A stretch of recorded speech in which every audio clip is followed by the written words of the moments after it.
ये बड़ी गंभीर समस्या है और कुछ सालों से चल रही है। मुझे लगता है कि और शहरों के परिपक्ष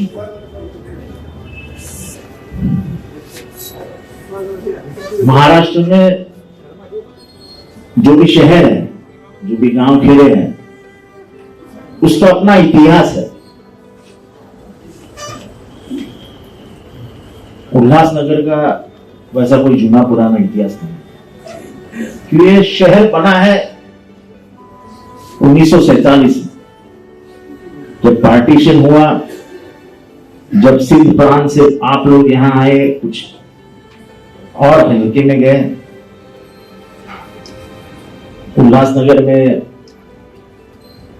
बैरक्स बने, उस बैरक में हमारे भी थाना में एक सिंधी कॉलोनी है, वहां पे बैरक्स बने और यहां पर भी बैरक्स।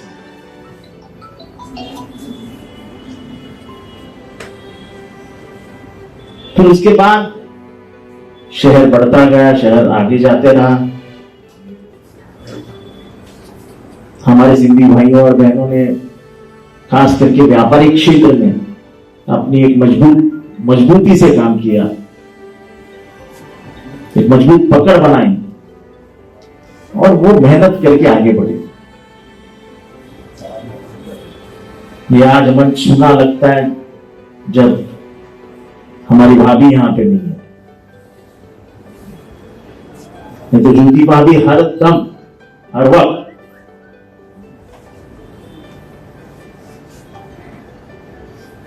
उल्लासनगर की समस्याओं को लेके व्यथित होती थी, सीएम से मिलती थी, अपोजिशन लीडर से मिलती थी, लेकिन मेरे उल्लासनगर को न्याय मिलना चाहिए, इसके लिए उसका झगड़ा था। अभी भाषण में मैंने सुना कि बीजेपी के लोग पूछ रहे थे जितेंद्र आवाड़ का क्या था। डिस्टर्ब नहीं करना। जितेंद्र आवाड़ बन के हीरो बन के नहीं आता है यहाँ पर। वो सरकार का प्रतिनिधि है और जब वो बात करता है समझ लेना कि सरकार राजनीति में अगर इतनी समझ आपको नहीं है, इतनी सोच आपको नहीं है, तो आपको राजनीति में रहने का कोई अधिकार नहीं।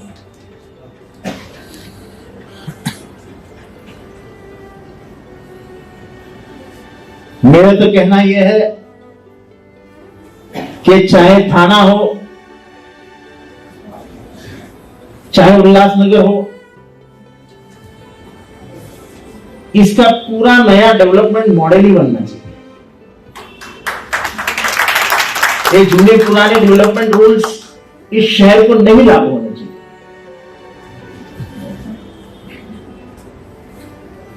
टैक्सेशन हो और भी कोई पेनल्टीज हो, प्रीमियम हो, इन सब के लिए एक अलग कानून, खास करके उन शहरों के लिए जो शहर हमारे भारत पाकिस्तान बनने के बाद यहां आए हैं, उनके लिए एक अलग कानून होना चाहिए। उनका हक है, क्योंकि कोई खेती नहीं थी, इनका कोई अपना घर नहीं था, वहां से आए, हाथ में कुछ नहीं था। जो बना बनाया है वो 69-75 सालों में बना है। आबादी बढ़ती गई, लेकिन शहर तो नहीं बढ़ा ना। शहर तो ऐसा बढ़ा,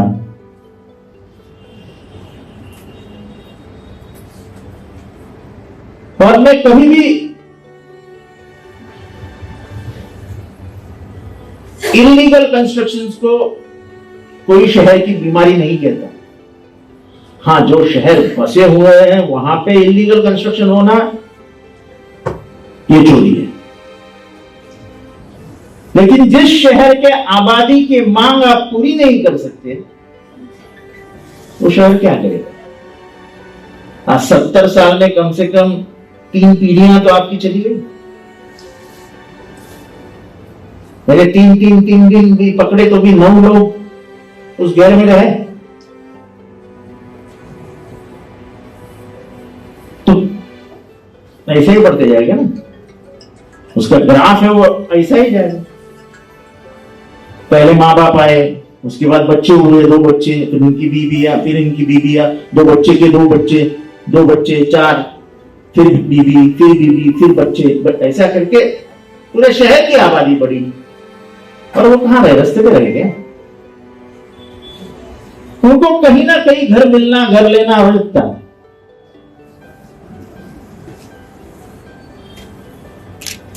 और ये जरूरत उन्होंने अगर इलीगल कंस्ट्रक्शंस में घर लेके पूरी की है तो मैं उनको गुनहगार नहीं मानता।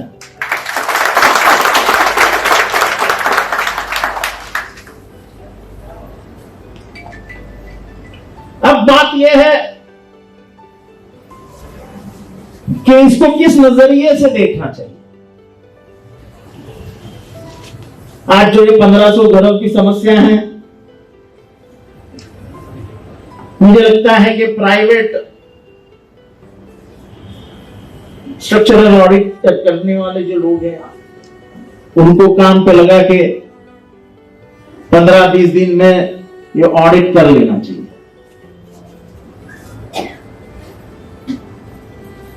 मैं एकनाथ शिंदे जी से मिलूंगा, उनसे मीटिंग के लिए कहूंगा, लेकिन ये समझ लो कि आने वाले 15 दिन में मेरे यहां मीटिंग लग जाएगी,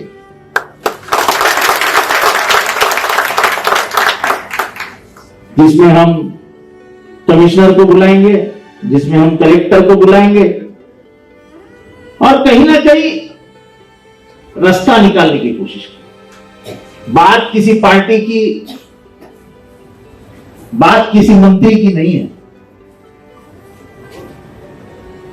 बात बचोगे, जियोगे या मरोगे इसकी है। आज तक जितने मरे हुए हैं बिल्डिंग के नीचे दबोच करके, क्या उनके बारे में हमारे दिल में कुछ संवेदना है कि नहीं है? तो काम कौन करता है इसके लिए कोई उसका ज्यादा ध्यान देने की आवश्यकता नहीं है, काम होना चाहिए। उस भगवान को पैर पड़ो, इस भगवान को पैर लाओ, उधर से न्याय मिले या इधर से न्याय मिले, न्याय तो मिलना चाहिए। और इसलिए मुझे लगता है कि ये पक्ष की भूमिका है वो थोड़ी सी बाजू में रहे।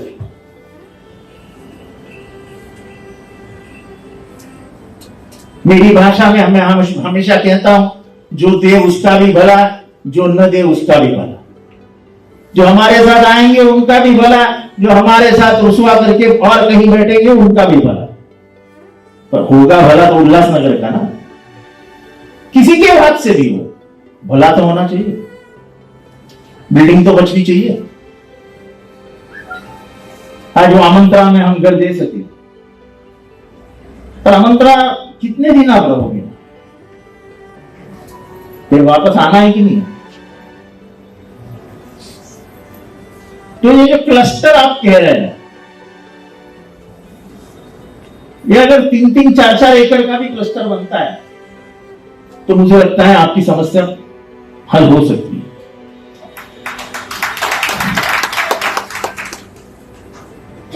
एक बात जरा आप भी सोच लीजिए,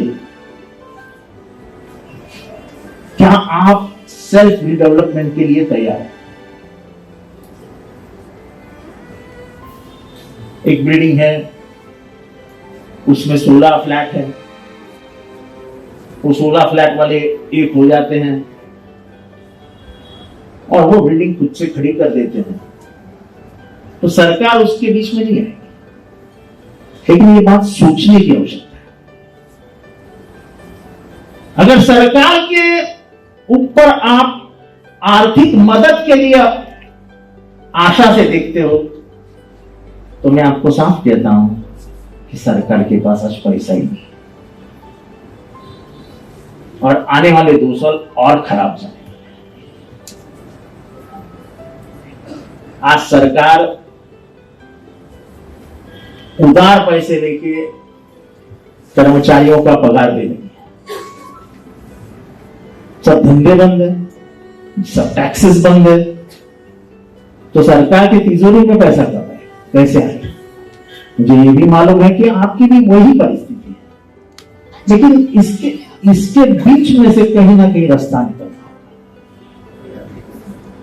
ये जो भाषा की जा रही है कि 815 इमारतें तोड़ देंगे, इतना आसान नहीं रहता।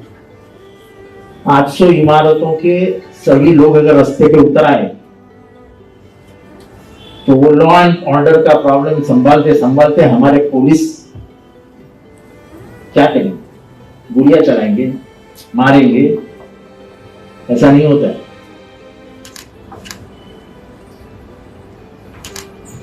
आदमी जीता है सिर्फ दो चीजों के लिए, घर का छप्पर और पेट। नहीं तो क्या है अपनी जिंदगी में? पेट खाली रहा तो एक दर्द होता है, और ऊपर छप्पर नहीं रहा तो दर्द होता है, क्योंकि धूप आती है, पानी आता है। तो इसलिए आपके मन में जो दुख है, जो संवेदना है, वो हमारे दिल में भी है। आपके मुंह देख के हमको सिर्फ कोई राजनीति करने के लिए जितेंद्र आव्हाड कभी भी किसी मंच पे नहीं आता है। आप किसके वोटर है उससे भी मुझे कोई लेना देना नहीं।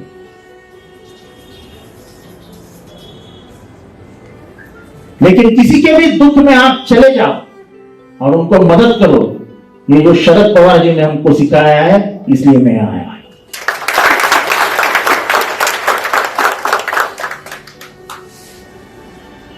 आप सभी की जिम्मेदारी है। ओमी की है, पंजम की है, क्लासी की है, सतराम जी की है। आप अकेले नहीं हैं। आपके पीछे, आपके साथ बहुत लोग खड़े। लेकिन हम कमिश्नर को यह बता देना चाहते हैं कि विदाउट फॉलोइंग द लॉ आप बिल्डिंग डिमोलिश नहीं कर सकते।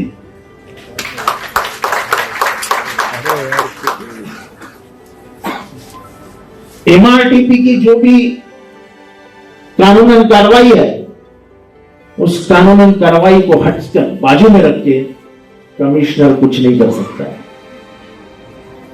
Commissioner is authority due to MRTP.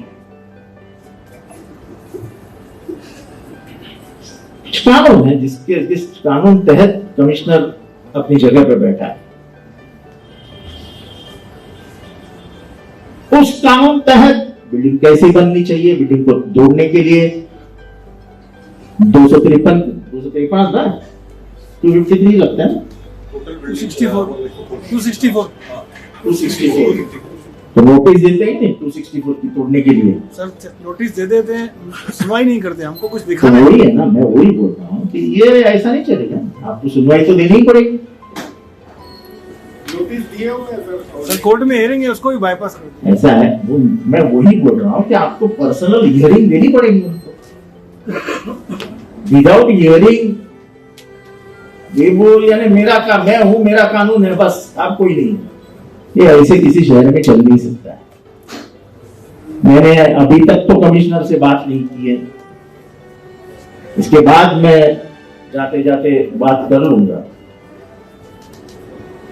लेकिन एक वचन आपको देके जाता हूं, आने वाले 15 दिनों में कमिश्नर की या तो मेरे साथ बैठक होगी, नहीं तो मैं एकनाथ शिंदे साहब और कमिश्नर और आपके प्रतिनिधि, इनकी एक बैठक होगी।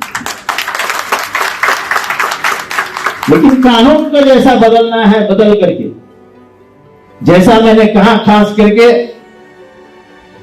उन क्षेत्रों को जिन क्षेत्रों में आजादी के बाद लोग पाकिस्तान से यहां आए हैं, उनके लिए अलग कानून बनाना बनाने की सोच अब रखनी चाहिए। हम एनिमी प्रॉपर्टीज जमा कर लेते हैं ना,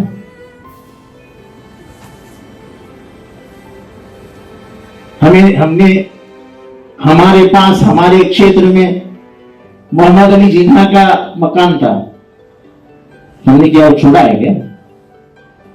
तो एक कानून किया ना हमने कि एनिमी प्रॉपर्टी है और अपने हाथ में ले लिया। तो आप लोग उस एनिमी राष्ट्र से यहां आए हो, तो आपको कुछ सहूलियतें मिलनी चाहिए। दिल तो बड़ा करना चाहिए इस राज्य को और राष्ट्र को। तब आए थे तब ये शहर इतना था, अब इतना हो गया, अब इसके आगे ये बढ़ नहीं सकता, इसके आगे बढ़ नहीं सकता, तो करे क्या? ये सोच हमको दिल में रख के, दिमाग में रख के सेक्रेटरी अर्बन डेवलपमेंट से बात करनी पड़ेगी। मैं आपके सामने मंत्री करके आया हूं, लेकिन यह भी ध्यान रखो कि मंत्री पद से ज्यादा मैं एक कार्यकर्ता होने में ज्यादा विश्वास रखता हूं।